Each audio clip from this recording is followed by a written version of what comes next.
बिस्मिल्लाहिर्रहमानिर्रहीम अल्हम्दुलिल्लाहि रब्बिल आलमीन वस्सलातु वस्सलामु अला सय्यिदिल मुरसलीन नबिय्यिना मुहम्मद व अला आलिहि व सहबिहि व मन तबिअहुम बि इहसानिन इला यौमिद्दीन अम्मा बाद। आदरणीय दर्शक मित्र, प्रिय भाइयों तथा बहनों, आज मैं आपके सामने जिस विषय में कुछ बातें चर्चा करूँगा वह विषय है कि वह कौन से वस्त्र तथा पोशाक हैं, लिबास हैं जिसको इस्लाम ने हराम किया है। तो आइए वह पोशाक जिससे गुप्तांग जाहिर हो, मुसलमान पर वस्त्र द्वारा अपने गुप्तांग अर्थात अपने शर्मगाहों का छिपाना वाजिब है, अनिवार्य है। जैसा कि अल्लाह ताला ने कुरान के अंदर बयान किया, कहा कि क़द अंज़लना अलैकुम लिबासन युआरी सौआतिकुम, कि हमने तुम पर वह वस्त्र उतारा है जो तुम्हारे गुप्तांगों को ढांकता है। इस्लाम ने स्त्री पुरुषों के गुप्तांग छुपाने की सीमा निर्धारित की है। पुरुष का गुप्तांग जिसका छिपाना उसके लिए अनिवार्य है, शर्मगाह है जो उसकी सीमा इस्लाम ने जो निर्धारित की है वह है नाफ से लेकर अर्थात नाभि से लेकर उसके घुटनों तक, नाभि से लेकर उसके घुटनों तक पुरुष के लिए यह शर्मगाह माना जाता है और इसका ढकना, इसका छिपाना अनिवार्य है, पुरुष के लिए वाजिब है। इसी प्रकार अपरिचित महिला जिसको देखना, जिससे बातें करना, अनावश्यक बातें करना या और उसको देखना ये इस्लाम में हराम है। वह ऐसी अपरिचित महिला के विषय में यह है कि वो अपने पूरे शरीर को ढकेगी। हाँ, अलबत्ता कुछ लोगों ने यह भी कहा है कि आवश्यकता अनुसार वो अब उसका चेहरा और उसकी दोनों हथेली गुप्तांग से बाहर माना जाता है, अर्थात वो आवश्यकता पड़े तो अपने चेहरे को और अपने हथेली को, कुछ लोगों का ये कहना है कि वो खोल सकती है और इसमें पर्दा का आदेश नहीं होगा। और इस विषय में अल्लाह ताला ने कुरान के अंदर जो कहा कि वाला युब्दीन ज़ीनतहुन्न इल्ला मा ज़हरा मिन्हा, कि वह अपने श्रृंगार को लोगों के सामने, अपरिचित पुरुषों के सामने उसको प्रकट ना करें। हाँ, जो अपने से प्रकट हो जाए अर्थात ऐसी अवस्था हो, तो इसके आधार पर लोगों ने कहा है कि चेहरा तथा हथेलियां ये महिला के लिए आवश्यकता अनुसार पर्दे से वो खोल सकती है, निकाल सकती है।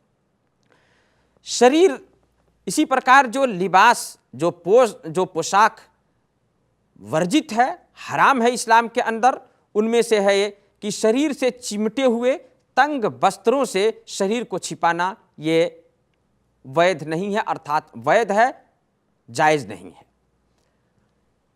न ही ऐसे छोटे और पतले कपड़ों से शरीर को ढांकना जायज़ है कि जिनके नीचे से शरीर झलकता हो, जैसे कि आजकल देखा जाता है। और यही कारण है कि अल्लाह ताला ने ऐसे पतले कपड़े पहनने वालों को कठोर दंड की धमकी दी है जिनसे शरीर झलकता हो। अल्लाह के रसूल सल्लल्लाहु अलैहि वसल्लम ने फरमाया, कहा कि दो प्रकार के लोग नरक में जाएंगे, दो प्रकार के लोग नरक में जाएंगे। और आप सल्लल्लाहु अलैहि वसल्लम ने उन दो प्रकार के लोगों में से एक को बताया कि कासियातिन आरियात, एक वो महिला, ऐसी महिलाएं कि जो वस्त्र पहनकर भी नंगी लगती हैं, वस्त्र पहनी हैं लेकिन पतले हैं, चमकदार हैं, और इस प्रकार वो पहनने का कोई लाभ, इसलिए कि उनका शरीर नहीं ढकता है और इसका कोई लाभ नहीं है, बल्कि इसके विपरीत और लोगों में यौन आकर्षण की जो भावना पैदा होती है। इसलिए कहा अल्लाह के नबी सल्लल्लाहु अलैहि वसल्लम ने कि ऐसी महिलाएं जो ऐसी वस्त्र पहनती हैं कि जो पहनने के बाद भी नंगी दिखती हैं, नंगी लगती हैं, ऐसी महिलाएं नरक में जाएंगी। इसी प्रकार जो लिबास या जो पोशाक, जो वस्त्र पहनना इस्लाम में हराम है, ऐसा वस्त्र जिसमें स्त्री तथा पुरुष के मध्य समानता हो, अर्थात पुरुष महिलाओं का विशिष्ट वस्त्र पहने अथवा महिलाएं पुरुषों जैसा वस्त्र पहने, तो ऐसा करना भी हराम तथा महापाप है। इसके विषय में अल्लाह के नबी सल्लल्लाहु अलैहि वसल्लम ने हदीस में लानत फरमाई। हदीस में आता है कि आप सल्लल्लाहु अलैहि वसल्लम ने ऐसे महिलाओं और ऐसे पुरुषों पर लानत फरमाई है, अर्थात अभिशाप भेजी है, शाप भेजी है। अल्लाह के रसूल सल्लल्लाहु अलैहि वसल्लम, हदीस में आता है कि लाना रसूलुल्लाह सल्लल्लाहु अलैहि वसल्लम अल मुतशब्बिहीना मिनर रिजाल बिन निसा वल मुतशब्बिहात मिनन निसाए बिर रिजाल, कि बातचीत, चाल चलन और चलने फिरने और अन्य प्रकार की सभी हरकतों में सारी चीज़ें ये इसके अंदर शामिल हैं कि अल्लाह के रसूल सल्लल्लाहु अलैहि वसल्लम ने शाप भेजी है। किन पर? उन महिलाओं, उन पुरुषों पर जो महिला का विशेष रंग ढंग, चाल चलन, वस्त्र अपनाते हैं।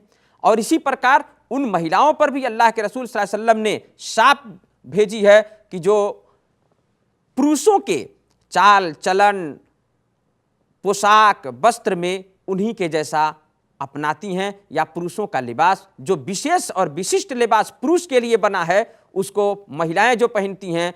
और इसी प्रकार जो विशिष्ट लिबास, खास पोशाक जो माना जाता है मर्दों का, उसको औरतें जो पहनती हैं, महिलाएं जो पहनती हैं, उन पर अल्लाह के रसूल सल्लल्लाहु अलैहि वसल्लम ने लानत तथा अर्थात शाप भेजी है। शाप देने का अर्थ अल्लाह की कृपा से, अल्लाह की कृपा द्वार से अर्थात अल्लाह की दया से किसी को धुतकार दिया जाना, इसको शाप अर्थात लानत कहते हैं। इस्लाम की इच्छा है कि पुरुष की प्रकृति, उसका रख रखाव अलग तथा महिला का अलग हो, दोनों का अलग हो, और यही शुद्ध और यही सही बुद्धि इसी को चाहती भी है।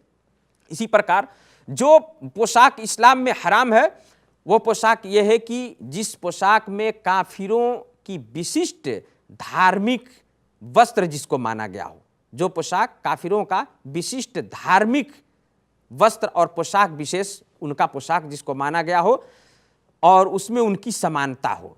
जैसे पादरियों, संतों का वस्त्र जो होता है वो विशिष्ट होता है, विशेष होता है, गेरुआ पहनते हैं साधु संत जो होते हैं। इसी प्रकार पादरियों का एक विशेष लिबास होता है, विशेष पोशाक होता है। तो ऐसा लिबास पहनने से जो किसी धर्म गुरु या किसी धर्म विशेष से जुड़ा हुआ लिबास हो, उसको पहनना इस्लाम में हराम है।